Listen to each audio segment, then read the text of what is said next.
जिस आग को देखते हैं उस आग की विधियाँ बुझाने की और आग के प्रकार, आग है कितने प्रकार की और कौन कौन सी आग है।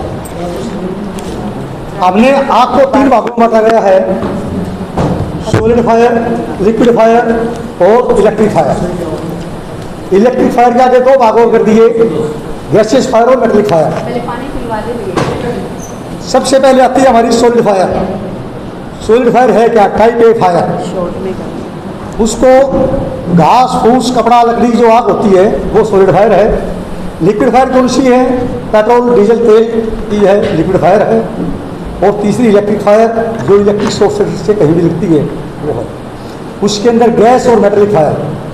गैसियस फायर के अंदर सबसे ज़्यादा जो हमारी डोमेस्टिक फायर है, घर में जो यूज़ करते हैं हम सिलेंडर को, वो हमारी सबसे ज़्यादा गैसियस फायर यूज होती है। और मेटलिक फायर यहाँ ज़्यादा नहीं होती। जैसे किसी बाइक का कंबंशन हो जाए, एक्सीडेंट हो जाए, जो वर्स्ट होकर आग लगती है वो मेटलिक फायर होती है। अब आती है आग बुझाने की विधियाँ। तो आग बुझाने की हमारी 3 विधियाँ हैं। समुद्री नंबर 1, नंबर 2, सबसे पहले जो करते हैं आग को समुद्री इफेक्ट के द्वारा कैसे बुझाया जाए। समुद्री का मतलब है to cut off the oxygen supply.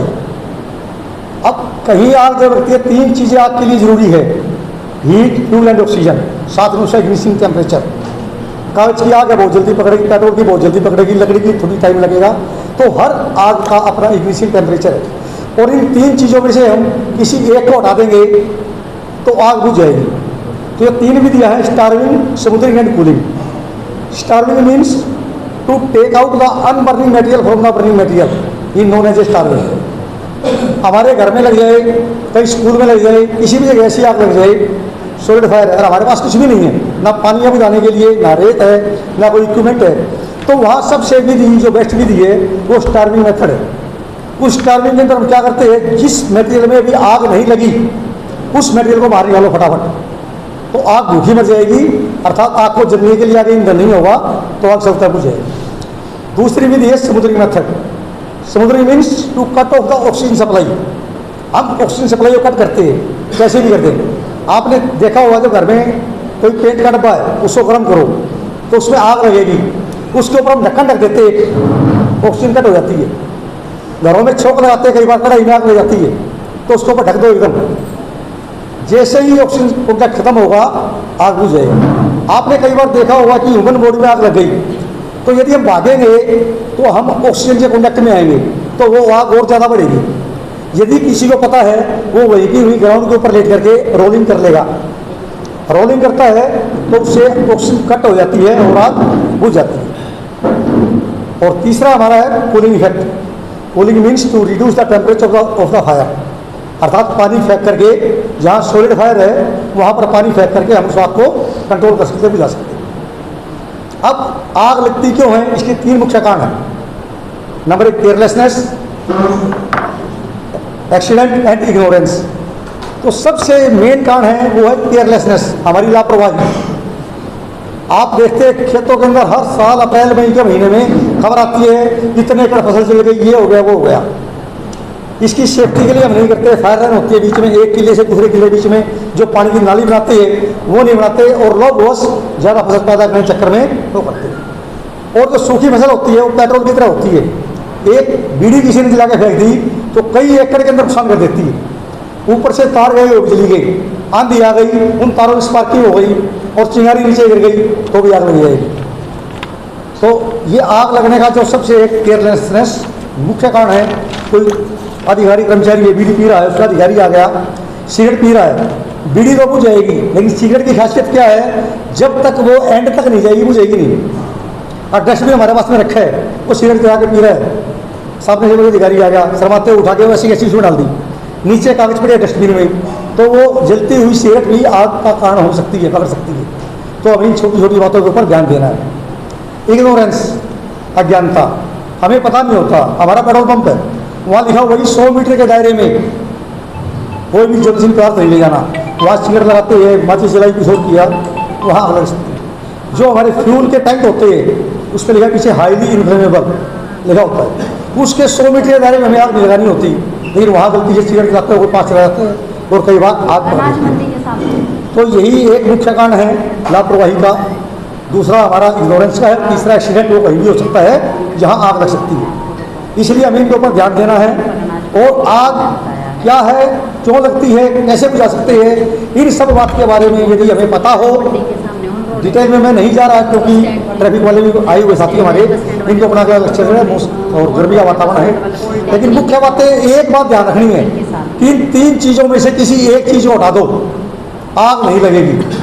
और आग लगने के लिए 3 चीज़ें महत्वपूर्ण हैं, हीट, फ्यूल एंड ऑक्सीजन, साथ में इंक्रीजिंग टेम्परेचर। इन तीनों में से किसी एक को हटाओ, विधि कोई सी भी हो, चाहे स्टार्विंग मेथड हो आपका, खुली मेथड हो या समुद्री मेथड हो, आग नहीं लगेगी, ये गारंटी है। आप एक मोमबत्ती जलाओ छोटी सी, उसके ऊपर एक गिलास उल्टा रख दो, जब तक उस गैस में हवा ऑक्सीजन है वो मोमबत्ती जलती रहेगी, उसके बाद वो ऑटोमेटिक बुझ जाएगी। क्यों? वहाँ से ऑक्सीजन उसकी कट हो गई है। तो ऑक्सीजन कट करनी है, या आपको भूखा मारना है, या हमें उसके ऊपर कूलिंग टेम्परेचर देना है। इन 3 विधियों से हम आग को बुझा सकते हैं। मुख्य बात है, हर गृहस्थी के अंदर घर में हमारी गैस होती है, और उस गैस के अंदर आग कहाँ लगती है, या तो नॉब के ऊपर लगती है या पाइप के अंदर लगेगी। अभी खत्म है। हमारे घर के अंदर सबसे बढ़िया एक्सटिंग्विशर होता है, फ्रिज में हम गीला आटा रखते हैं, हर घर में बचा हुआ होता है। यदि कभी ऐसा हो जाए और आग नहीं लगी, आपको गैस की स्मेल आई, तो रात के समय में कभी भी मेन ये स्विच आपका लाइट का उसको ऑन ऑफ मत कीजिए, क्योंकि आप देखते हैं गैस की एक छोटी सी चिंगारी लाइट रखी, वो आग लगा देती है। और ये चिंगारी, बिजली की चिंगारी, यदि हमने गलती से ऑन ऑफ कर दिया तो उससे 108 गुना ज़्यादा हैवी होती है और बहुत जल्दी आपको पकड़ जाएगी। इसलिए स्विच को ऑन ऑफ नहीं करना है। दूसरा, गिल्ला आटा यदि हमारे पास में है और आग लग गई है नॉब के ऊपर या चूल्हे पे कहीं भी, तो आप उस गिल्ले आटे को उठा के उसके ऊपर मार दो, वहीं चिपक जाएगा और ऑक्सीजन कॉन्टैक्ट कर देगा, आग नहीं लगेगी, आगे नहीं बढ़ेगी। आदेश है मेरे लिए, मैं ज़्यादा लंबा नहीं जाऊँगा, ज़्यादा एग्जाम्पल नहीं दे रहा हूँ मैं। कभी फिर मौका मिला तो डिटेल में फिर बातें करेंगे। ये साथी आए वही अपने जो रह गया वो बाद में कर सकते, बाद में करेंगे। चैप्टर बहुत लंबा है, क्योंकि पूरा इंजीनियरिंग का चैप्टर है फायर का ये, तो मोटी मोटी बातें मैंने आपको बताई है, इन पर ध्यान देंगे तो हम कंट्रोल कर सकते हैं। Thank you. रिस्पेक्टेड साथियों, और हमारे हाउस के बीच आज उपस्थित ट्रैफिक डिपार्टमेंट से वीरेंद्र जी एसएचओ ट्रैफिक रोहतक उपस्थित हैं, साथ में राजेश जी उपस्थित हैं एएसआई। और आज की विशेष इस बैठक के बुलाने का हम सब का मकसद भी यही था, इनका कल आग्रह था हमसे कि कल 11 बजे मीटिंग बुला ली जाए। और आप पहले भी अवेयर किए जा चुके हो कि रोड सेफ्टी क्विज़ कंपटीशन या अवेयरनेस प्रोग्राम अक्टूबर के मास में चलाया जाएगा। वैसे तो ये चीज़ हमारे जीवन से जुड़ी हुई है हर पल के लिए, पर फिर भी सरकार अपने स्तर पर प्रयास करती है बार बार अवेयरनेस चला करके, ताकि रोड एक्सीडेंट कम हो और रोड सेफ्टी हमारी सबकी बनी रहे। विभाग की तरफ से ये कई साल हो गए हैं हमारा कंपटीशन होता रहा था, पर कोविड के कारण बीच में गैप आ गया। इस साल अक्टूबर नवंबर में अभी डेट आप लोगों के साथ शेयर कर दी जाएगी जैसे ही हमें उपलब्ध होगी।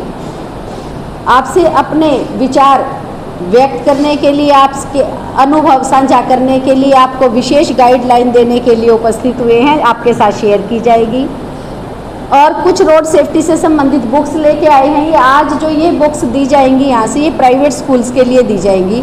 गवर्नमेंट स्कूल्स के लिए हमने पहले भी मैसेज कन्वे किया था, पर अफसोस की बात है कि सब ने अभी तक वो बुक्स प्राप्त नहीं की है। आज वो भी जिनकी रहती हैं वो बुक्स लेकर के जाएंगे। मुझे जहाँ तक याद है महेश जी अपने स्कूल की बुक लेके जा चुके हैं। और इन बुक्स को लेकर के रखने का मतलब ये नहीं है कि हमने ले लिया, अब अपना कंपटीशन हो गया और फिर इनको हम डिस्पोज ऑफ कर दें। अपनी लाइब्रेरी में संभाल के रखिए। कंपटीशन हो या ना हो, इनमें बहुत ज्ञान की चीज़ें हैं, बच्चों के मतलब की चीज़ें हैं, इनमें ऐसी चीज़ें हैं जिनसे हम भी परिचित नहीं हैं। तो अपनी लाइब्रेरी में रखिए, वहाँ से बच्चों को समय समय पर इन्हें पढ़ने के लिए दीजिए, ताकि उन्हें एक किताबी ज्ञान तो मिले साथ साथ जैसे समय समय पर आप मॉर्निंग असेंबली के माध्यम से या अपने किसी अन्य प्रोग्राम के माध्यम से जब उन्हें छोटी छोटी जीवन से संबंधित चीज़ें बताते हैं तो उसको भी अपना एक हिस्सा बनाइए और उन्हें भी बताइए। हो सके अपने स्कूल के अंदर फ्लैक्स या वॉल पेंटिंग के माध्यम से भी इन चीज़ों की अवेयरनेस कीजिए। हम रोड सेफ्टी की बात करें माफ़ी चाहूँगी, अभी DW साहब का फ़ोन आ गया, मुझे जाना होगा एक स्कूल की विज़िट करके, फिर मैं आपके साथ रिज्वाइन करूँगी। ये सर अपनी बात शुरू करें। सर 2 मिनट ले लूँ मैं, थोड़ी सी जानकारी मुझे इनसे शेयर करनी थी। अपनी विभागीय जानकारी है, मैं 2 बार शेयर कर चुकी हूँ। फुटबॉल ग्राउंड से रिलेटेड गूगल शीट है एक, हम लोग उसे देख करके इग्नोर कर रहे हैं कि हमसे रिलेटेड नहीं है। उसमें पहले दिल्ली आ जाता है, फिर राजस्थान आ जाता है, हम सोचते हैं महम तो है ही नहीं। आप उसमें हरियाणा देखिए, रात तक बहुत केवल 3 ही स्कूल का फिल था, तो जिन्होंने फिल कर दिया बहुत अच्छी बात है। जिनका फिल नहीं हुआ है, 2 ही सेकंड की बात है, आपके स्कूल के अंदर प्लेग्राउंड है या नहीं है, आपको यस और नो करना। अगर है तो मेजरमेंट क्या है वो पता करके उसके अंदर वो डालना है। तो बहुत छोटी सी नीड है और आप उसके लिए हमें आगे से बहुत सुनना पड़ता है, तो उसे आज ही पूरा कर देंगे। मैं कहूँ भी बैठे बैठे मीटिंग ख़त्म होते ही आप इसे कर देंगे। दूसरा, स्पीकिंग ऑर्डर्स हमने भेजे थे कई स्कूल हेड्स के जिनसे रिलेटेड था, मैंने उनके पर्सनल व्हाट्सएप पर भी भेजा है। अगर वो अपनी कार्रवाई वहाँ से पूरी करवा करके हार्ड कॉपी आज लेके आए हैं, तो सुनील क्लर्क है यहाँ भैनी सुरजन से, उनको दे करके जाएंगे। ले करके नहीं आए हैं तो उन्हें नोट करवा के जाएंगे कि आज वो जाने के बाद उसे हर हालत में भिजवा देंगे। ये बहुत इंपॉर्टेंट है, कोर्ट से रिलेटेड मैटर को आप इग्नोर ना किया करें। स्टूडेंट स्ट्रेंथ मांगी गई थी हमने 31/8 के अनुसार, अभी तक सबकी पूरी नहीं है। 2 ही चीज़ों की तरह से मांगी जाती है हमेशा, आपके फॉर्मेट वो सेम है, कोई चेंज नहीं है, कैटेगरी वाइज और सब्जेक्ट वाइज। आज जिसकी रहती है वो भी पूरी करवा दीजिए और इसके बाद तैयार रहिए, 30 सितंबर के अनुसार आपको देनी है। और वो गलत बना दी गई है। अगर देखो, काम करने वाले आप ही के साथी ABRC वगैरह शीट बनाते हैं, मैंने भी देखा था उसने गलत, कल जब हम फिल करने लगे 6 से 8 की भी इकट्ठी सब्जेक्ट वाइज हो ही नहीं सकता। आप अपना विवेक भी यूज़ कीजिए, 6 से 8 सब्जेक्ट वाइज का क्या औचित्य है लेने का। आप उसमें अपनी तरफ से नीचे गूगल शीट आप अमेंडमेंट कर सकते हैं, 6ठी 7वीं 8वीं लिखी, आगे टोटल का कॉलम बना दीजिए। तो ये छोटी छोटी चीज़ें हर किसी के ध्यान देने की नहीं है। अब कल के लेटर की बात करें, इतना काम का प्रेशर रहता है, वो बना के लेके आया, मैंने भी साइन कर दिए, जबकि पढ़ा भी। फ़ोन मेरे पास आया जब मैं विजिट पे थी, लेटर हमारे पास भी नहीं था कि भेजना है, तो वहीं से मैंने फ़ोन किया, डीलिंग ने किया, कल भी लिख दिया और 13 ही तारीख लिख दी, हो गई ना गलती। तो यहाँ अंडरस्टूड है, जब कल लिख दिया तो 13 की बजाय 14 में है। तो जो चीज़ हम अपने स्तर पर ठीक कर सकते हैं, आपसे रिक्वेस्ट है आप उन्हें कर लिया कीजिए, उनका अव्वा ना बनाया कीजिए। इसके साथ अब 30 सितंबर की जो देंगे वो भी आपको कैटेगरी वाइज भी और सब्जेक्ट वाइज भी। उसके बाद एक चीज़ याद रखनी है, 30 सितंबर के बाद हम किसी से छात्र संख्या नहीं मांगेंगे, हम मांगेंगे जाके मार्च में। किसी की स्कूल की कम होती है या ज़्यादा होती है, मैं रिटर्न में भी ये आपके पास भिजवा दूंगी लेटर। हम मांगेंगे नहीं, कम या ज़्यादा होती है तो वो खुद आकर के अमेंडमेंट करवा के जाएगा, अपने डीलिंग को भेजिए, यहाँ करवा के जाए। अगर यहाँ उसको कोई अटेंड नहीं करता है तो मुझसे ज़रूर मिले, मेरे पास नोट करवा दें, पर ये अपनी ठीक करवा के जाएंगे हर महीने। इसके अलावा ड्यूल डेस्क के लिए आया है, डिपार्टमेंट की तरफ से आप लोगों से डिमांड मांगी गई थी। हमारे ब्लॉक से सीनियर सेकेंडरी स्कूल्स की बात करूं, 12 स्कूल की है। एक बार मैं जल्दी से नाम बोल देती हूँ, आप देख लेना जिनकी डिमांड जितनी है। GSSS मैम से 80 है, GSSS बेलवा से 25, GSSS अजायब से 20 और GSSS सामान से 19 और GSSS बेलवा से 20, GSSS फरमाना से 60 और GSSS मदीना से 20, GSSS गोरावट से 60, खेड़ी मैम से 20, GSSS किशनगढ़ से 10 और GSSS भरान से 25 और गोरावट GGHS गोरावट से 20 और GHS खरकड़ा से 15। ये जो ड्यूल डेस्क है टोटल 394 की हमारे ब्लॉक से 9 से 12 की डिमांड है। जैसे पहले हुआ था आपके सामने, अभी हम पेपर में ऐड देंगे, जो कंपनियां इंटरेस्टेड होगी वो अपने सैंपल लेके आएंगी। रोहतक का BRC ऑफिस स्थान रखा जाएगा। आप स्कूल हेड और अपने SMC प्रधान का होना बहुत आवश्यक है। बाकी आपकी इच्छा, 2 SMC मेंबर लेके आए, 3 SMC मेंबर लेकर के आए। आप और आपका SMC मेंबर आएंगे वहाँ उस एग्जीबिशन से, एज पर नॉर्म आपके साथ पहले भी शेयर किए जा चुके हैं, फिर कर देंगे। उन नॉर्म के अनुसार आपको जो दिखाई दे वहाँ पे रखे हुए कि आपके लिए ये अच्छा रहेगा। आप स्वतंत्र हैं, अपनी इच्छा अनुसार उसमें से अपना ड्यूल डेस्क सेलेक्ट कीजिए और उस फॉर्म को ऑर्डर कर दीजिए। ऑर्डर करते वक्त एक चीज़ का ध्यान रखें, आपके साइन अकेले नहीं होने चाहिए, आपके एसएमसी सदस्यों के साइन होने चाहिए। और जो सैंपल आपको दिखाया जाएगा उसे हम बाद में बीओ ऑफिस में रख लेंगे या बीआरसी ऑफिस रोहतक ही रखा रहेगा। जब आपके ड्यूल डेस्क सप्लाई हो, आप तुरंत उस सैंपल से अपना मैच करके अपना सर्टिफिकेट उपलब्ध कराएंगे बीओ ऑफिस में कि ये हमारे सेम है जो हमने ऑर्डर किया था, इसमें कोई दिक्कत है या नहीं, जो भी पोजीशन होगी।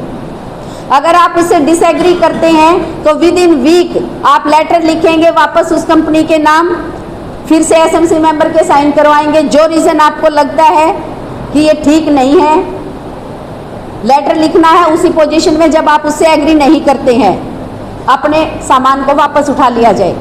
अगर आपकी तरफ से रिटर्न कार्रवाई नहीं होगी तो इसका मतलब है कि वो आपको चिपक गई जी, आपके पास आए और आपने उसके बारे में कोई स्थिति स्पष्ट नहीं की, इट मीन्स आप उससे सेटिस्फाई थे तो आपको पेमेंट करनी पड़ेगी।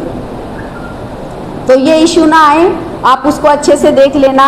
इसके बाद मैं आगे के लिए मंच संचालन का कार्य वीरेंद्र जी को देती हूँ, वो आपके सामने अपनी बात रखेंगे और आपसे उम्मीद करती हूँ आप बहुत सहज भाव से शांति से सुनेंगे और ना केवल सुनेंगे, अपने विद्यालयों में जाने के बाद विद्यालयों में तो अप्लाई करवाएंगे, अपने से जुड़े घर परिवार समाज के लोगों के साथ भी इन जानकारी का साझा करेंगे ताकि ये हम सब के जीवन की रक्षा के लिए आवश्यक भी है और महत्व भी रखती हैं कि हम तक अपने ज्ञान को सीमित ना रखें, जो ज्ञान दूसरों के काम आ सकता है उसको शेयर अवश्य करें। तो धन्यवाद वीरेंद्र जी।